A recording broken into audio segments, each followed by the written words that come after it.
大家好啊，歡迎翻到嚟 Novella 嘅 YouTube Channel， 我係 Edmond， 我係 Henry。Henry 啊，我哋今日同大家分享啲乜嘢題目啊？我哋今日分享嘅題目就係人壽保險咧，有5個你唔可以唔知嘅用處。影片開始之前呢，麻煩你哋如果未 subscribe 嘅 subscribe 我哋嘅 channel，like 我哋呢條片，咁對我哋嚟講咧係好大支持噶。多謝你哋，事不宜遲，馬上去片。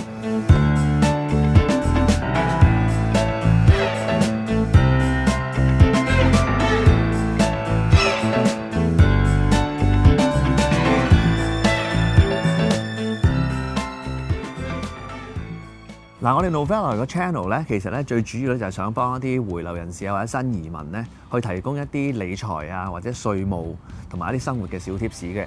咁其實咧，人壽保險咧，香港同加拿大嚟講咧，都分2大類嘅。咁一種就係終身人壽保險啦，即係 permanent life insurance 啦；另外一個就係定期人壽保險，即係 term life insurance 啦。咁一般人買保險都不外乎就係當離開嘅時候咧，俾家人有一個保障嘅。而平時可能我哋有啲人都未必知道嘅作用，去利用一份保險，其實係可以幫我哋嘅資產保值、增值、增加現金流，同埋其實保險咧，亦都可以係我哋投資嘅其中一個資產嘅類別嚟嘅。嗱，我哋今日咧就會同你哋分享5個你唔可以唔知道嘅人壽保險嘅用途。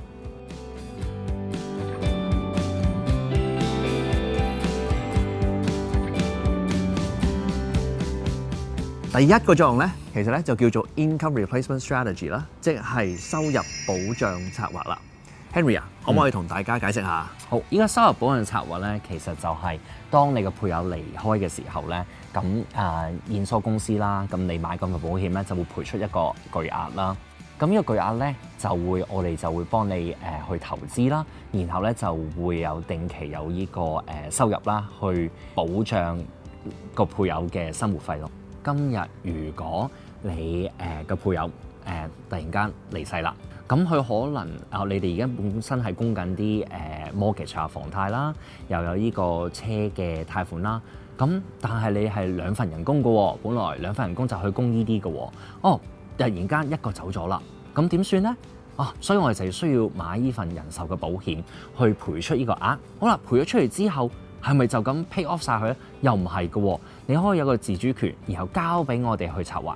咁策劃咗之後咧，我哋就會幫你去資產增值啦。咁增值咗之後咧，咁就有錢去 cover 你離開個配偶嗰 part 啦，係咪？咁你就唔會有呢個 financial burden 啦。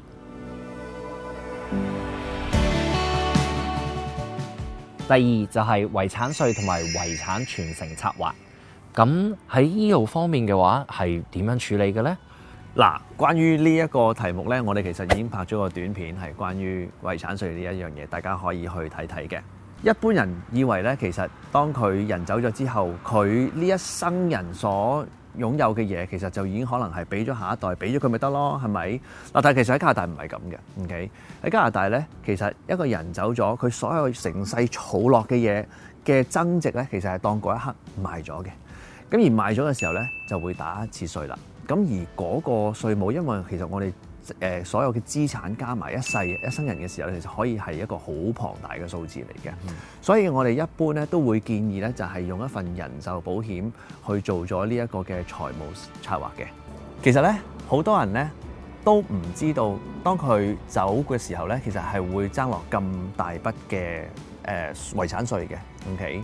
咁所以咧，其實咧喺我哋幫佢計算嘅時候咧，係已經可以話到俾佢哋聽，大概佢哋會係有幾大筆嘅遺產稅需要俾啦。而當我哋同客人去坐低去計劃嘅時候，其實好多人咧都係唔知道原來佢人百年歸老嘅時候咧，係會有一個 final tax 一個最後嘅稅項係需要去繳交嘅，因為佢哋其實成世人佢嘅資產accumulate 咗咁耐啦，咁變相咗咧，我哋今日咧就係利用咗一個人壽保險嘅概念，去用少啲嘅錢幫佢處理咗未來嘅一大筆嘅稅務咯。嗱，而第3個用處咧，就係點樣利用一份人壽保險去撤銷債務啦。Henry， 麻煩你講講好嘛？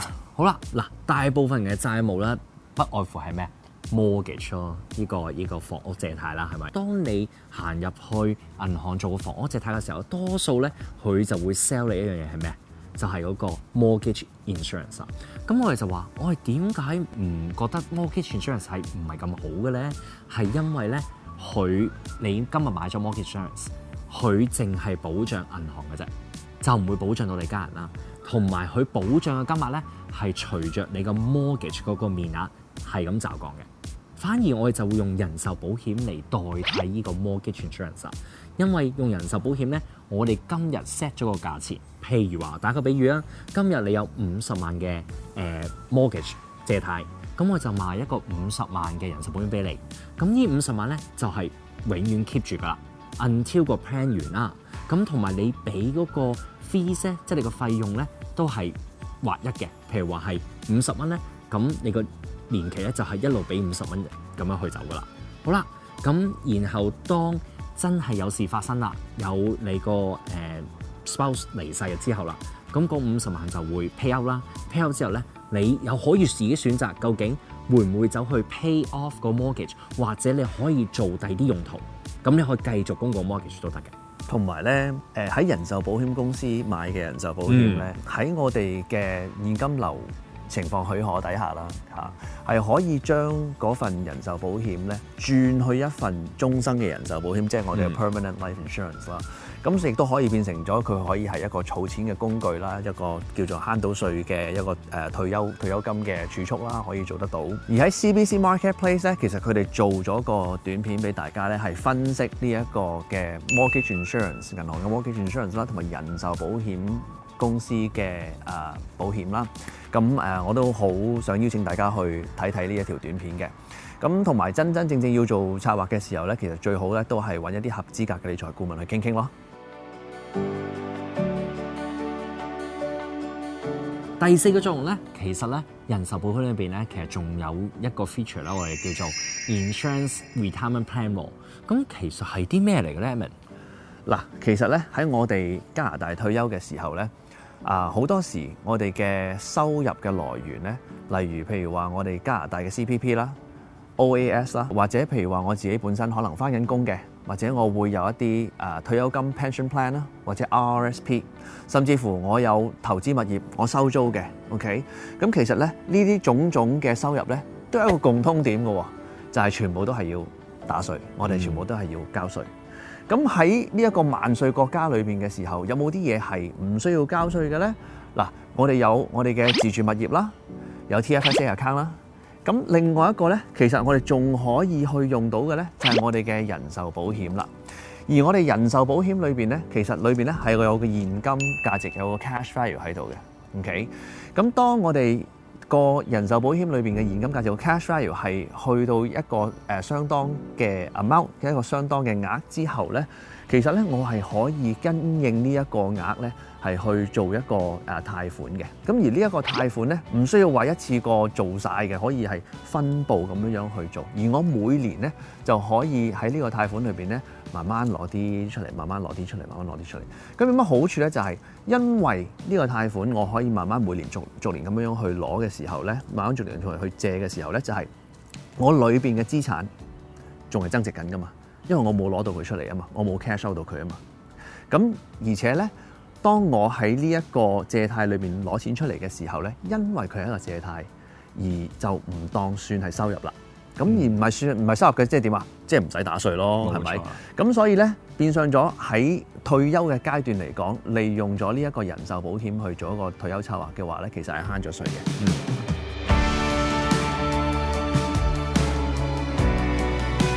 第5個用處咧，就係如果你係一個老闆嘅話咧，就一定要知道啦，就係呢個 corporate key person， 即係商業重心人物嘅策略啦。點樣去利用一份人壽保險去策劃呢一樣嘢 ？Henry 可唔可以同大家解釋下？嗱，舉個例，今日如果你唔喺度 ，OK， 因為你係公司個靈魂人物嚟嘅，你係負責做 design 嗰個 ，OK。如果間 design firm 冇咗 designer 會點啊？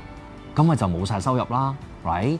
咁你可能係90%收入都冇咗喎，但係你公司仲要交啲咩？交水電煤啦，我哋叫做。好啦，但係今日呢個 corporate key person 呢件 insurance 可以幫到你點樣做咧？就係當你離世咗啦，真係走咗啦，佢就賠足一個 amount 出嚟，然後擺落公司度，咁公司就可以用呢個資金去繼續營運啦。咁我哋有呢個現金流，其實攞去做咩？就係可以去 replace 翻離世嗰個 key person 啦。咁你就會令到呢個公司影響就會越少啦，因為本身就有一個現金可以俾佢繼續運作。我都有個朋友啦，屋企嗰間公司咧就係賣高爾夫球嘅用品嘅。咁佢喺幾年前咧就設計咗一架車。OK，咁呢架車咧其實係喺市場上嗰個好特別、好獨特嘅。當然佢哋又有個構思，亦都有個工程師去幫佢哋喺背後度做 design 啊各樣嘅嘢啊。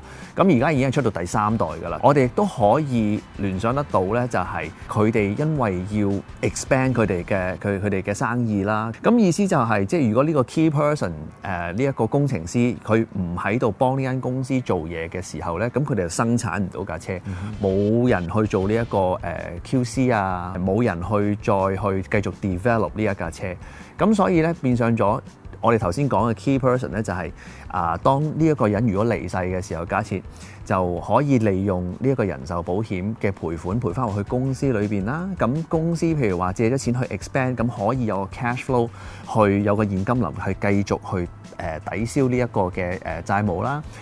做緊嘢嘅員工可以繼續出糧俾佢哋繼續生產呢一架車，去保持間公司個現金流繼續有生意入嚟。Meanwhile， 好似你頭先咁講，就係請翻個工程師翻入嚟去 replace 呢一個主要嘅工程師，令到呢間公司可以繼續去發展咯。嗱，咁我哋今日咧就同你分享咗5個你唔可以唔知道嘅人壽保險嘅用處咯。咁其實咧喺一個人壽保險嘅策劃裏邊咧係好個人化嘅。咁係咪淨係得呢5個唔同嘅用處、唔同嘅策略咧？就真係唔係嘅。咁就視乎你哋嘅情況係點樣樣啦。有啲保險經紀咧就會想你將有幾多錢就擺幾多錢落去份保險度啦嚇。咁但係咧其實咧一個好嘅理財顧問咧，其實咧係會幫你自己度身訂做一個啱你嘅計劃嘅。咁其實咧就真係要靠你自己去揾下睇下有冇一個口碑好嘅顧問啊，或者一個本身係有信譽㗎啦。咁其實如果想揾一個口碑好嘅顧問，其實可以點啊 Henry？ 你 scan 下邊嗰個 QR code 咧，就可以揾到專業嘅顧問幫到你㗎啦，同埋有一個免費20分鐘嘅查詢㗎喎。咁咧最後啦，臨走之前咧，咁幫手 subscribe 啦、like and comment， 同埋撳埋個鐘仔。咁我哋下次見啦喎，拜拜。